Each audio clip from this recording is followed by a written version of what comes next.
በአላፋት ዝማሬ ላይ የተሰማው ተቋሞም በመላው ዓለም የምትገኙ ኦርቶዶክሳውያን እንደመሰነበታችሁ የእግዚአብሔር ስም የተመሰገነ ይሁን። ሰሞነኛውን አጀንዳ የአላፋት ዝማሬን በተመለከተ በጣም አጭር ነገር ለመናገር ነው።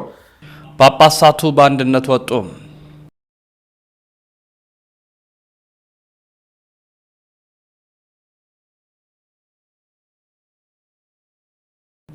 የኔታ ማረፋቸውን ተከትሎ በርካታ ድምጸቶች ተሰሙ። ባለፈው የኔታ ይባቤ አረፉ፣ ዛሬ እኛ አባት አረፉ። እስኪ ብፁዕ አቡነ አብርሃም ያሉትን ላሰማ። አምስቱ ነገር ዛሬም። ሰላም ወጣቶች እንዴት አላችሁ? አምስት ነገር የውድና ክብራት ቤተሰቦቻችን ኦርቶዶክሳውያን እንዴት አላችሁ? እንዴት ቆያችሁ? እንዴት ሰነበታችሁ? በመረጃዎቻችን ዛሬ በስፋት የምንመለከታቸው ጉዳዮች ናቸው። በቀጥታ ወደ ቪዲዮቹ አምራለሁ። ሰላም ጤና ይስጥልን። እንዴት አላችሁ? ታላቅ የሆነ የምስራች ሐዋሳና በሐዋሳ ዙሪያ ሌላም ቦታ ያላችሁ ለእናንተ እነሆ። ሰርጋችሁን ቤት ለማድረግ አሰባችሁ። ምናልባት ሰርግ ሲመጣ ብዙ ጭንቀቶች ይመጣሉ። የምግቡ ጉዳይ አሳሳቢ ነው። ስለ አዳራሹ ጭንቀቱ የሚያቆም አይደለም። የምግቡ ጉዳይ ብቻ ሳይሆን የዲኮሩ ጉዳይ፣ የካሜራ ሁኔታ ከሽምግልና ጀምሮ እስከ መልስ ያለውን እንዴት አደርጋለሁ? መኪናውንስ ምን ሊሆን ይችላል? እኛ አሰናርተን እናቀርብላችኋለን። ምክንያቱም ያሮስ ኤቨንቶች ነን። ሰላም ጤና ይስጥልን። የተወደዳችሁ ቤተሰቦቻችን እንዴት አላችሁ? እንዴት ቆያችሁ? እንዴት ሰነበታችሁ? ሰላማችሁ ብዝት ይበል። በቀጥታ ወደ መረጃዎቻችን ላምራ። በዛሬ መረጃችን እንግዲህ ከምንቃኘው ከምንመለከተው ጉዳዮች መካከል ከጳጳሳቱ ጋር የተገናኘውም ከአላፋት ዝማሬ ጋር የተገናኘ መረጃ አለን። የጳጳሳቱን እናስቀድም እስቲ። ጳጳሳቱ እንግዲህ በአንድነት ወጥተዋል ያልንበት መረጃ ምንድን ነው? ብፁዓን አበው ሊቃነ ጳጳሳት በወንጪ ቅዱስ ቂርቆስ ገዳም በመከናወን ላይ የሚገኘውን የልማት ስራና የህንፃ ቤተክርስቲያን ግንባታን ሂደት ጎበኙ የሚል በኢትዮጵያ ኦርቶዶክስ ተዋሕዶ ቤተክርስቲያን መገናኛ ብዙኃን ስርጭት ድርጅት የወጣውን መረጃ ምክንያት በማድረግ ነው። እንዲህ ይላል። በኢትዮጵያ ኦርቶዶክስ ተዋሕዶ ቤተክርስቲያን በደቡብ ምዕራብ ሸዋ ሀገረ ስብከት ስር የሚገኘውን የወንጪ ቅዱስ ቂርቆስ ገዳም ህንፃ ቤተክርስቲያን የግንባታ ስራ ክንውን የደረሰበትን ደረጃ ለመመልከት ብፁዕ አቡነ ሳይሮስ የጠቅላይ ቤተ ክህነት ዋና ስራ አስኪያጅ፣ የደቡብ ምዕራብ ሸዋና የሸገር ከተማ ሀገረ ስብከት ሊቀ ጳጳስ የሚመራ የልዑካን ቡድን በወንጪ ይፋዊ ጉብኝት አድርገዋል። በጉብኝት መርሃ ግብሩ ላይ ብፁዕ አቡነ ፊልጶስ የደቡብ ኦሞ አሪ ዞኖች ሊቀ ጳጳስ፣ የቅድስት ሥላሴ ዩኒቨርሲቲ ፕሬዝዳንት ብፁዕ አቡነ ሕርያቆስ፣ የአዲስ አበባና የሀዲያ ሀገረ ስብከት ሊቀ ጳጳስ ብፁዕ አቡነ ጢሞቴዎስ የከምባታ ላባ ጠንባሮ ሀገረ ስብከት ሊቀ ጳጳስ፣ የጠቅላይ ሚኒስትሩ የማህበራዊ ጉዳዮች አማካሪ መዋዘ ስብሐት መዋዘ ጥበባት ዲያቆን ዳንኤል ክብረት፣ የጠቅላይ ቤተ ክህነት የመምሪያ ኃላፊዎች፣ አዲስ አበባ ሀገረ ስብከትና የክፍላት ከተማ ስራ አስኪያጆች፣ የአድባራትና ገዳማት አስተዳዳሪዎች ተገኝተዋል ይላል። በጉብኝቱ ወቅትም መዋዘ ጥበባት ዲያቆን ዳንኤል ክብረት እንደገለጹት ገዳሙ ጥንታዊና ታሪካዊ መሆኑ ታሳቢ በማድረግ በርካታ የልማት ስራዎች የተከናወኑ መሆኑን ገልጸው ከህንፃ ቤተ ክርስቲያኑ ግንባታ በተጨማሪም የአብነት ትምህርት ቤት፣ ሰንበት ትምህርት ቤት፣ ሰንበቴ ቤት፣ ሙዚየም እና ወደ ገዳሙ የሚያስገባው ወደብ የሚገነባ መሆኑን ጨምሮ ገልጸዋል። አያይዘውም ቦታው የቱሪስት ፍሰት የሚበዛበት መሆኑን ታሳቢ በማድረግ ተያያዥነት ያላቸው ስራዎችም እንደሚከናወኑ የጠቀሱት መዋዘ ጥበብ አጠቃላይ የግንባታ ስራውን በ9 ወራት ውስጥ እንደሚጠናቀቅ ገልጸዋል። የገዳሙ አጠቃላይ ግንባታ ስራን በተመለከተ በባለሙያዎች ገለጻ ተደርጓል። የቤተ ክርስቲያኑ ግንባታ ስራ ሃይማኖትን፣ ታሪክና ባህልን መሰረት ያደረገ እንደሆነ በዚሁም ተገልጿል። ከአዲስ አበባ ሀገረ ስብከት ተውጣጥተው የተገኙ አዲስ አበባ ሀገረ ስብከት ገዳማትና አድባራት አስተዳዳሪዎችም በዚህ የተቀደሰ ፕሮጀክት መጠናቀቅ ህዝበ ክርስቲያኑ በማስተባበር አስፈላጊውን ድጋፍ ያደርጋሉ ብለዋል። በዚህ ብፁዕ አቡነ ሳይሮስም የጠቅላይ ቤተ ክህነት ዋና ስራ አስኪያጅ፣ የደቡብ ምዕራብ ሸዋና ሸገር ከተማ ሀገረ ስብከት ሊቀ ጳጳስ ባስተላለፉት መልእክት ወንጪ ቅዱስ ቂርቆስ ቤተ ክርስቲያን ለማሰራት ከፍተኛ እንቅስቃሴ ያደረጉ ያሉትን መዋዕለ ጥበባት ዲያቆን ዳንኤል ክብረት መሆናቸውን ገልጸው ሃይማኖት፣ ታሪክና ባህልን አስተሳስሮ ኢትዮጵያዊ አንድነት በመተግበር ላይ የሚሰብከውን ፕሮጀክት በማስተባበር በመምራት ስላደረጉት ጉልህ አስተዋጽኦ ልባዊ ምስጋናቸውን አቅርበዋል። አያይዘውም ክቡር ጠቅላይ ሚኒስትር ዶክተር አብይ አህመድ ወንጪን በመሳሰሉ ታላላቅ ሀገራዊ ፕሮጀክቶች ውስጥ ጥንታዊ ገዳማትና አድባራት ታድሰው ታንጸው አገልግሎት መስጠት እንዲችሉ በማድረግ ታሪክ የሚዘክር ስራ እየሰሩ በመሆኑ እናስባቸዋለን በማለትም ተናግሯል ማለት ነው። ይህንን ተከትሎ እንግዲህ ጳጳሳቱ ወጥተው በአንድነት ሄደው ጎብኝተዋል ማለት ነው። ወደ ቀጣይ መረጃችን እናምራ። 5 ነገር ዛሬ። ሰላም ወጣቶች እንዴት አላችሁ? 5 ነገር ለእናንተ። የመጀመሪያ በጉብዝና ወራት እግዚአብሔርን አስብ፣ ከእግዚአብሔር ጋር መጣበቅ ያስፈልጋል። ሁለተኛ ጓደኛን መምረጥ። ውሏችን ማንነታችንን ይገልጣል፣ ይወስናል። ጥሩ ጓደኞች ጥሩ የሆነ ተስፋን፣ ጥሩ የሆነ ጥንካሬን፣ ጥሩ የሆነን ውጤትን እንድንጎናጸፍ ምክንያት ይሆናሉ። መጥፎ ጓደኞች ከነዚህ ነገሮች ጠልፈው ይጥሉናል። በተለይ በወጣትነት ጓደኛን የመስማት ልምድ ከፍ ስለሚል ጓደኛን መምረጥ። ሶስተኛው አእምሮን፣ ስሜትን፣ ሀሳብን፣ ልቦናን መጠበቅ። ብዙ ወጣቶች በዚህ ባለንበት የአልፋ ጄኔሬሽን ዘመን አእምሮን ይዘው የሚያስጨንቁ ወይም ደግሞ ልዩ ሀሳብ የሚፈጥሩ ወይም ደግሞ ተስፋ የሚያስቆርጡ በርካታ መረጃዎች የሚፈሱበት ዘመን ስለሆነ በተቻለ መጠን ከአጥፊ፣ ተስፋ ካስቆራጭ፣ ከአውዳሚና ወደኋላ ከሚያስቀር ሀሳቦች ራስን አርቆ አእምሮን መጠበቅ። አእምሮ ብዙ ጊዜ ውስጣዊ ሰላምን የሚያገኘው በእግዚአብሔር ላይ ባለን እምነት ወይም ትረስት ነው። እኔ ግን ንጉሴን በላይ ሾምኩ እንዳለ ዳዊት እግዚአብሔር የሁለንተናችን ገዢ መሆኑን ስናምን አእምሮን የሚያስጨንቁና በመንፈሳዊም ሆነ በስጋዊ ጉዟችን ውስጥ መራመድ እንዳንችል የሚያደርጉ ነገሮች ይገታሉ። አራተኛው ነጥብ ለማግባት በምንደርስበት እድሜ ውስጥ ወደ ጋብቻ ለመድረስ ራስን በኢኮኖሚ በእምነትና በማህበራዊ አክሴፕታንስ ወይም በማህበራዊ ተቀባይነት አዘጋጅቶ ወደ ትዳር መግባት ነው።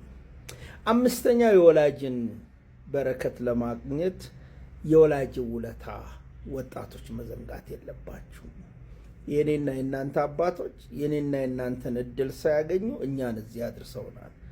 እኛ ደግሞ በበለጠ ልጆቻችንን እናንተን እኛ ያላገኘነውን እድል በጫማ ሳንሄድ ልብስ መቀየሪያ ሳይኖረን መኪና ሲመጣ እንደ ቴሌቪዥን በአድናቆት እንመለከት የነበር ከዛ ወተን ደግሞ እናንተ የተሻለ ኑሮ እንድታገኙ ዛሬ እናንተን እንዲህ እያደረግን ነው።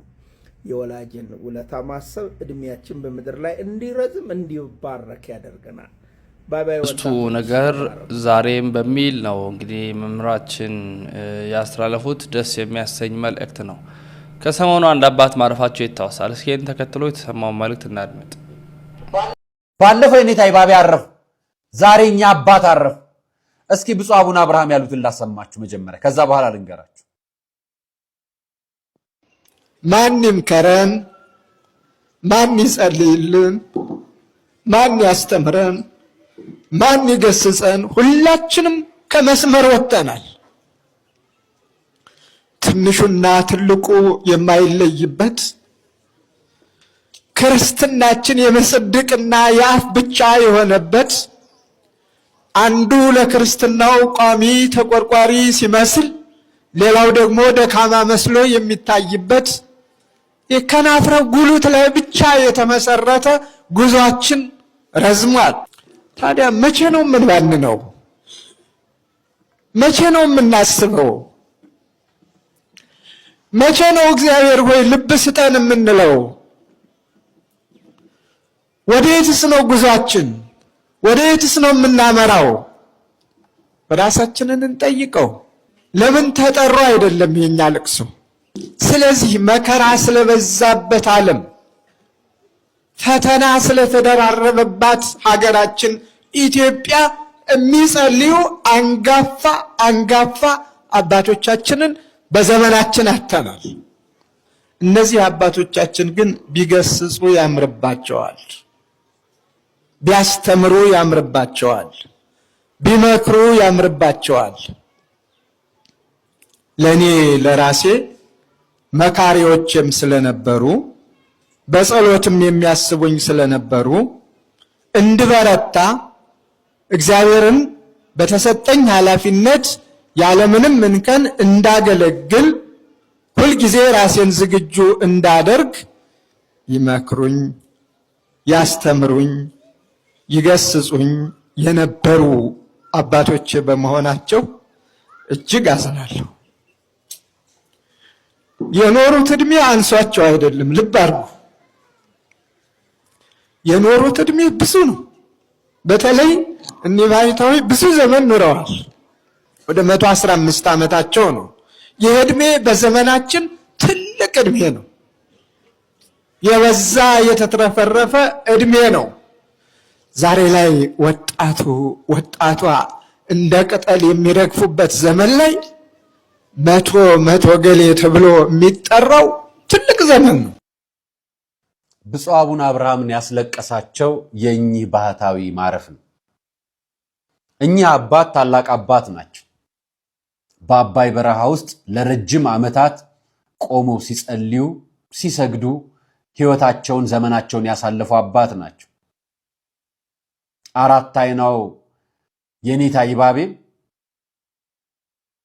በባህታውያን ሲከሰሱ፣ በሌሎች ባህታውያን በአጭበርባሪ ባህታውያን ፍርድ ቤት ሲቆሙ፣ ሲታሰሩ፣ ሲንገላቱ የአብነት ተማሪዎቻቸውን የእውቀት ጥግ እያስተማሩ ልጆች ያፈሩ፣ ካህናት ያፈሩ፣ ዲያቆናት ያፈሩ፣ ምዕመናን ያፈሩ እኚህ አባት አረፉ። እያረፉ ነው። በነገራችን ላይ እኚህ ሁለቱ አባቶች ሲያርፉ ከመሞታቸው በፊት እንደሚያርፉ መቼ እንደሚያርፉ ያውቁና ይናገሩ ነበር። የኔታ ይባቤ ለእህታቸው ነግረው ነበር። ለመነኮስ እህታቸው አሳይቻቸዋለሁ ፕሮግራሙ። እኚህ አባት ደግሞ ቀሲስ ዘበነ ለማ ኢትዮጵያ እንዲመጣ ያደረጉበት ምክንያታቸው ስሙት። ቪዲዮ ከመሞታቸው በፊት ሞታቸውን ያውቁት ነበር። ስለዚህ አምላከ ባህታዊ አባ ኃይለ ኢየሱስ እያልን እግዚአብሔርን የምንማጸንበት ህይወት ነው። ይሄ ህይወትና እግዚአብሔር አምላክ እንግዲህ የናባ አንጦንስ የናባ መቃርስም የናባ ጳጉሜስን ህይወት በተግባር ያሳዩን እነዚህ አባቶች ናቸው። አባ ኃይለ ኢየሱስ እንደ አንቶኒ፣ አባ ኃይለ ኢየሱስ እንደ ጳውሊ፣ አባ ኃይለ ኢየሱስ እንደ አባ አርሳኒዮስ እንደዚህ ነው እንግዲህ ያየናቸው። እንደና አባ በርሱማ ያሉ አባቶችን በአይን እና የነበረው በእነዚህ አባቶች ነው። እና እግዚአብሔር ደግሞ እሱ በፈቀደ ደግሞ አሁንም ያሉትን አባቶቻችንን እድሜ ሰጥቶ ለሀገር የሚጸልይ ለዓለም የሚጸልይ እንዳያሳጣን የእግዚአብሔር ፍቃድ ይሁንልን። እኔ እንደታመሙ ያው አስጠርተውኝ ነው የመጣሁት። ቀኑንም ተናግረው ስለነበረ ከዛ ሳምንት እንግዲህ ሞታቸውን ያውቁ ነበር ማለት ነው። በረከታቸው ይደርብን ነው በእኛ ቤተ ክርስቲያን የሚባለው። በእውነት በጣም ልብ የሚሰብር መልእክት ነው። ወደ አላፋት ዝማሬ እናምራ አይደለ? ከአላፋት ዝማሬ ጋር በርካታ ሀሳቦች ሲሰሙ ነበር። እኛም በተደጋጋሚነት አስደምጠናቸዋል። አንድ አባት እስቲ አላፋት ዝማሬ እንዴት ይሁን የሚለውን ላስደምጣችሁና ስለ አላፋት ዝማሬ የተነሳውን በጎ ሀሳብ አቀርብላችኋለሁ። በስመ አብ ወወልድ ወመንፈስ ቅዱስ አሐዱ አምላክ አሜን። የተወደዳችሁ የእግዚአብሔር ቤተሰቦች በመላው ዓለም የምትገኙ ኦርቶዶክሳውያን እንደመሰነበታችሁ የእግዚአብሔር ስም የተመሰገነ ይሁን። ሰሞነኛውን አጀንዳ የአእላፋት ዝማሬን በተመለከተ በጣም አጭር ነገር ለመናገር ነው። እንግዲህ የወገኖቻችን የኦርቶዶክሳውያን ስቃይ፣ ስደት፣ እንግልት፣ መከራ፣ መታረድ የሚገደን ለዚህም ደግሞ የተሰባሰበን ኮሚቴዎች እንደ ኮሚቴ የዚህን በጎ ዓላማ እጅግ አድርገን ነው የምንደግፈው። የዓላማው የአእላፋት ዝማሬ ተቃዋሚዎች አይደለንም። በግሌ ተቃዋሚ አይደለሁም። ነገር ግን ከተቻለ ኦርቶዶክሳውያን ከመንጋ አስተሳሰብ፣ ከፖለቲካዊ፣ ከዘረኝነት፣ ከማይጠቅም አጀንዳ፣ ከጥቅም ገንዘብ ከመሰብሰብ ውጪ በሆነ በጎ ሕሊና የዘንድሮ የአእላፋት ዝማሬ የወገኖቻችን የኦርቶዶክሳውያንን ስቃይ፣ ሕመም፣ መከራ በሚያስታውስ ሁኔታ እንዲሆን ግን ብንተባበር መልካም። ደስ የሚያሰኝ አባታዊ መልእክት ነው። እስቲ ከዚህ ጋር አንድ ሀሳብ ላንሳላችሁ። በመልከታቸው ያስቀመጡትን ደስ የሚያሰኝ መልእክት እስኪ ላድምጥላችሁ። እንግዲህ የእንታ ገብረመድህን ያቀረቡትን ሀሳብ አቅርቤላችሁ ነበረ። ጥያቄዎችን አቅርበዋል። ከዛ ጋር በተገናኘ ደግሞ ሌሎች ኦርቶዶክሳውያን እንዲህ አሉ። ውሃ የማያነሳው የአእላፋት ዝማሬ ተቃውሞ በመንፈሳዊና ፍልስፍናዊ እንዲሁም ስነ ምግባራዊ እይታ ሚዛናዊ ምላሽ በማለት አንድ በትስስር ገጽ ያገኙትን መረጃ ላጋራላቸው። የክርስቶስ ልደት በመከራ ውስጥ ያለ ደስታ ነው። በክርስቲያናዊ በዓላት ዋዜማ በጅምላ ጭፍጨፋ ለተቀጠፉ ምዕመናን የሚሰጠው ምላሽ ውስብስብና ጥልቅ መንፈሳዊ፣ ስነ ምግባራዊ፣ ፍልስፍናዊ ጥያቄዎችን ያነሳል። በዚህ አስጨናቂ ጊዜ አንዳንዶች በዓሉን ማክበር፣ ነጭ ልብስ መልበስ እና መዘመር ለተጎጂዎች ቤተሰቦችም ቸልተኝነት መሆኑን ሲያነሱ፣ ሌላኛው ደግሞ በዓሉን አለማክበር መንፈሳዊ ሽንፈት ነው በማለት ይሞግታሉ። በዓሉ ላይ የሚኖረው የክርስቲያኖች ምላሽ ሚዛናዊ የበሰለ መሆን እንዳለበት ትንታኔ ያሳያል። አንደኛ፣ መንፈሳዊና ስነ መለኮታዊ ምላሽ በሐዘን በደስታ ውስጥ። የገና ወይንም ልደት እና የጥምቀት በዓላት መሰረት የሚያተኩረው የድህነት ታሪክ ነው። እነዚህ በዓላት የሐዘንን ድል የሚያበስሩና የመከራውን ዓለም ቢኖርም የመጨረሻው ተስፋችን በክርስቶስ እንደሆነ የሚያረጋግጡ ናቸው። አንደኛ፣ የሐዘንና የደስታ አብሮ መኖር። መጽሐፍ ቅዱስ ከሚደሰቱ ጋር ደስ ይበላችሁ፣ ከሚያለቅሱ ጋር አልቅሱ ሮሜ 12:15 በማለት ሁለቱንም ስሜቶች መቀበል ያዛል። ስለዚህ በጅምላ ጭፍጨፋ ለሞቱት ማዘን፣ ጸሎት ማቅረብ እና ድምፅ ማሰማት የክርስቲያን ግዴታ ነው። ሆኖም የክርስቶስ ልደት በመከራ ውስጥ ያለ ደስታ ነው። ሰማዕታቱ የሞቱት ለክርስቶስ ሲሉ ነው። ነጭ ልብስ መልበስ እና መዘመር የቸልተኝነት ሳይሆን የድልና የትንሣኤ ምልክት ነው። ሰማዕታቱም ነጭ ልብስ እንደለበሱ በመጽሐፍ ቅዱስ ተጠቅሷል። ራእይ 7:9 በዓሉን ማቆም ወይንም አለማክበር ሰማዕታቱ የሞቱለትን ዓላማ ትርጉም የለውም ማለት ያስመስላል። መዘመር ክፉን ኃይል በልደቱ ደስታ ላይ ሊጥለው የፈለገውን የጨለማ መጋረጃ በእምነት የምንቀድበት መንገድ ነው። ሁለተኛ፣ የክርስቶስ አካልና የፋሲካ ስነ መለኮት። በስነ መለኮታዊ እይታ ክርስቲያኖች የልደት አካል ናቸው። አንደኛ ቆሮንቶስ 12:26 አንድ ብልት ሲሰቃይ ሁሉም ይሰቃያሉ። ይህ ግን በዓሉን እንድናስቀር ሳይሆን ሞቱን በክርስቶስ አካል ውስጥ ናቸው ብለን እንድናምን ያደርገናል። በተጨማሪም ሁሉም የክርስቲያናዊ በዓላት ከሞት ወደ ሕይወት መሸጋገሪያ ፓስካል ቲኦሎጂ ያመላክታሉ። ልደት የትንሣኤ መጀመሪያ ሲሆን ሰማዕታቱ የተገኘውን የክርስቶስን የመጨረሻ ድል ነው። በዓሉን አለማክበር ለሞት ኃይል ድል መስጠት ይሆናል። ሁለተኛ፣ ፍልስፍናዊና ስነ ምግባራዊ እይታ ሚዛናዊ ምላሽ። የሲሲፈስ ድል አብሱርዲዝም። በዓሉን አለማክበር ማለት በዓለም ላይ ያለውን አሰቃቂ ሁኔታ አሸነፈ ማለት ነው። የክርስቲያኖች ምላሽ ግን በዓለማዊው መከራ ላይ መንፈሳዊ ትርጉም ስፒሪቹዋል ሚኒንግ አለው ብሎ ንቁ ውሳኔ ኮንሽየስ ቾይዝ ማድረግ ነው። ነጭ መልበስ እና መዘመር የጨለማውን ኃይል እምቢ ማለት ነው። ሁለተኛ፣ የኡቲሊያኒዝም እናም የእምነት ግዴታ። ኡቲሊያኒዝም የቤተ ክርስቲያን በዓሉን ስታከብር ስፍር ቁጥር የሌላቸው ምዕመናን መጽናናትና ተስፋ ያገኛል። በዓሉን ማቆም ለብዙሃኑ ቀሪ ክርስቲያኖች የሞራል ውድቀት፣ ሞራል ዲፊት እናም ጭንቀት ይፈጥራል። ስለዚህ የበዓሉ አከባበር የብዙሃኑን መንፈሳዊ ደህንነት ከፍ ያደርጋል። 3 የእምነት ግዴታ ዴንቲዮሎጂ ነው።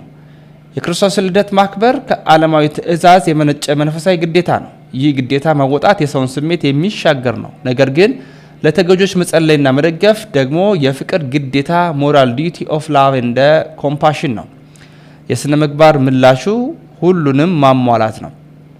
3 የተመጣጠነና የበሰለ ምላሽና ድምዳሜ በማለት ማጠቃላይ ክርስቲያኖች ምላሽ የክርስቶስ ድል መጽናትና ለተጎዱ ወገኖችን በፍቅር መተባበር አጣምሮ የያዘ መሆን አለበት በሚል ምክንያታዊ የሆነ ነገር አእላፋት ዝማሬ ቢዘጋጅ በጎ ነው። ምክንያቱም የክርስቶስ ሞት በሐዘን ውስጥ የክርስቶስ ልደት በሐዘን ውስጥ ያለ ደስታ ስለሆነ በማለት አስደናቂውን መልእክት አቅርበዋል ማለት ነው። ብዙ ሀሳቦች ይነሳሉ። በቀጣይ መረጃ እናቀርባለን። እስኪ የሌሎች መልእክቶችን እናድምጥ። ዘበኛው ግን ተኝቷል። ብናምንም ባናምንም ሐቁ ይሄ ነው። ማን ወጥቶ ይሰብካል? አሁን እኛ እዚሁ ነን ወዲያና ወዲህ እያልን እናንተ የምናስተምራችሁ። የእኛ ወገኖች ደማቸው ይፈሳል፣ ቤተክርስቲያኗ ትቃጠላለች። ይህ ምን ሆኖ መሰላችሁ? እነዚያ ፈላጊዎች ስላሉ ብቻ ነው። እና ጅቦ በአሳማኝ ብሉኝ ነገር ስላለ ብቻ ነው። ሌላ ምንም ጉዳይ የለም። እና የታሰረው ሀብል ከእጃቸው ከእግራቸው ወደቀ፣ ቁልፍም አልተፈታ። እነሆ ያ ሰንሰለት ወደቀ። በቅዱስ ጳውሎስና በሲላስ ጸሎት ለእውነት የጸለዩት ጸሎት እንዲህ ያደርጋል። ለእውነት ስንቆም፣ ለእውነት ስንጸልይ፣ ለእውነት ስንመጣ እግዚአብሔር ስራውን ይሰራል። የቅዱስ ጳውሎስ አምላክ የእኛም አምላክ ነው። ጉዳዩ እኛ በትክክል አልቆምንም፣ በእውነት አልቆምንም። ወይ በክፋት ተውጠን ወይ ባልሆነ ነገር በኃጢአት ታስረን ነው። ከታሰርንበት ኃጢአት እንዲፈታን መጸለይ ይገባል። ሁሉ ሰው ወታደር አይሆንም። ሁሉ ሰው ቀዳሽ አይሆንም። ሁሉ ሰው ነጋዴ አይሆንም። ድርሻ ግን አለን። ምዕመናን የቤተ ክርስቲያን ድርሻ አላቸው። የቤተ መቅደሱ ድርሻ ሌላ ነው። የካህናቱ ድርሻ ሌላ ነው። የምዕመናን ድርሻ ሌላ ነው። ችግር የሆነው ተናበን እየሰራን አይደለም። እንዲያ ካልሆነ ሊያጠፋ የተዘጋጀ ሰይጣን አለ፣ ጠላት አለ። ጥንት ጠላታችን ከገነት ያስወጣል፣ ከእግዚአብሔር የለየን። ስለዚህ እንዲሆነ ተነዋወጠ፣ ተሸበሩ። አሸባሪ ናቸው የተባሉ ሰዎች ምን ሆኑ መሰላችሁ? ነፍሱን የሚያሸብሩ ሆነ። እግዚአብሔር እንዲህ አላቸው፣ እናንተን የሚመጡ እናንተ በገባችሁበት ወጥ ጠላቶቻችሁን ከእንዲህ በኋላ ይሸበራሉ። እናንተ ስም ሲጠራ የእናንተ ትምህርት ሲሰሙ የሚሸበሩ ይሆናሉ ሲል ነው ያን የእስር ቤት ያነዋወጠው ይላል። ከዚያ በኋላ ብርሃን በራ። የእስር ቤት ምን ሆነ? በሩ ሁላ ተከፈተ። ብዙ በር አለው። እንግዲህ ያው እስር ቤት የሚያውቅ ሰው ነው የሚያውቀው። የእስር ቤቱ በር አጠቃላይ ተከፈተ፣ ብርሃን ሆነ እና ዘበኛው ተኝቷል። የሚጠብቀው ተኝቷል። አይገርማችሁም? እንዴት ሊተኛ ነው እንዴ ዘበኛ የሆነው? በቃ በዚህ ዓለም እኮ ያለው ነገር አስቸጋሪ ነው። እሱ ተኝቷል፣ አይሰማም። እነሱ ግን እነሆ ያለው በር ሁሉ የብረት በር ነው፣ ጠቅላላ ያለው በር ሁሉ ተከፈተ። ያ ዘበኛ ያጠባቂ ብንን ቢል በር ሁሉ ተከፍቷል። ደነገጠና በቃ እስረኛው ሁሉ አምልጧል፣ እንግዲህ አለቀልኝ ብሎ ሰይፉን መዘዘ። ምን ለማድረግ? አንገቱን ለመቁረጥ። ቅዱስ ጳውሎስ እንዲህ አለው፣ አንተ ራስን የምታጠፋ አትሁን፣ ራስን በሰይፍ የምትቆርጥ አትሁን፣ ራስን የምትገል አትሁን። እኛ ከዚህ አለን፣ ሁላችን አለን፣ ያመለጠ የለም አለ። ያመለጠ ምንም ሰው የለም። ራስን እንዳታጠፋ አለው። አሁን እኛ ብንሆን ያሰረን ዘበኛው እዚያ ጠብቆ እኛን አባቱ ቆርጦ ይጣለው አንገቱን አንልም? ማምላክን እንላለን እኮ። ቅዱስ ጳውሎስ ግን ተዋለው፣ ለሰው የሚኖሩ ናቸውና የሰው ነገር አያቸው እንኳን ጠላታቸው ምንም ያላረገላቸውን ቅዱስ ጳውሎስ ተውረፍ፣ በራስ ላይ ክፉ ነገር አታድርግ። ምዕመናን በራሳችን ላይ ክፉ ነገር አናድርግ። በራሳችን ላይ ራስን አጥፍቶ ጠፊ አንሁን። ተዋለው። ያን ጊዜ ቅዱስ ጳውሎስ እግር መጣና ሰገደ። ጌቶቼ አለ፣ ምንተ እግበር ከመ እዳን፣ እድን ዘንድ ምን ላድርግ አለ። ያ ዘበኛ ጠባቂ እድን ዘንድ ምን ላድርግ አለ። መዳን እፈልጋለሁ፣ ምን ማድረግ ይገባኛል አለ። እመን በስሙ ለእግዚእነ ኢየሱስ ክርስቶስ። መዳን ከሆነ የፈለከው በጌታችን በኢየሱስ ክርስቶስ በቀራንዮ የተሰቀለው በሱ ስም እመን። ተሃዩ አንተ ወኩሉ ሰባ ቤትከ፣ አንተም ትድናለህ ቤተሰብም ይድናሉ አለው። አመንኩ ብሎ ተጠመቀ። ወንጌልን አመነ፣ ተጠመቀ። ወደ ቤቱ ይዟቸው ገባ። ወደ ቤቱ ካመነ ከተጠመቀ በኋላ ወደ ቤቱ ለብዙዋቸው ገባ። ካህናት ክርስትና አንስተው የእናንተን ቤት በተው በረከት ያገኛሉ፣ ይባረካቸዋል። እንደዚያ ማለት ምን አዲስ ነገር የለም። ከዚህ በኋላ ያ ሰው ምን ሆነ? ምዕመን ሆነ። የእስር ቤት ጠባቂው ክርስቲያን ሆነ። ሰው የሚያንገላታው ስለ ሰው የሚኖር ሆነ። የሚድንበትን ተነግሮታልና እድን ዘንድ ምን ማድረግ ይገባኛል አለ። ጥያቄው መልካም ነበር፣ መልካም ምላሽ ተሰጠው። አባቶችና እናቶች እንድን ዘንድ ምን እናድርግኛ? ምን እናድርግ? ድንጋይ እንወራወር ወይስ ሰይፍ እናንሳ? ብዙ ሴቶች እናግባ ወይስ በጉቦኛነት እንቀጠር? ምን እናድርግ? የድርሻችንን እንወጣ። ምን እናድርግ? እንጸልይ። ምን እናድርግ? እንፋቀር። ምን እናድርግ? እውነተኛ ነገር እናድርግ። ምን ብናደርግ ከሰላም እንድናለን? ከዚህ ብጥብጥ፣ ከዚህ ጭፍጨፋ፣ ከዚህ መዳን የምንችለው ምን ብናደርግ ነው? ምን ብናደርግ ነው? የዛሬ መረጃዎቻችን ይህን ይመስላሉ። በሌሎች የቪዲዮ መረጃ ማስረጃዎች የምንመለስ ይሆናል። ተሰናበትን። ሰናይ ቆይታ ይሁንላችሁ።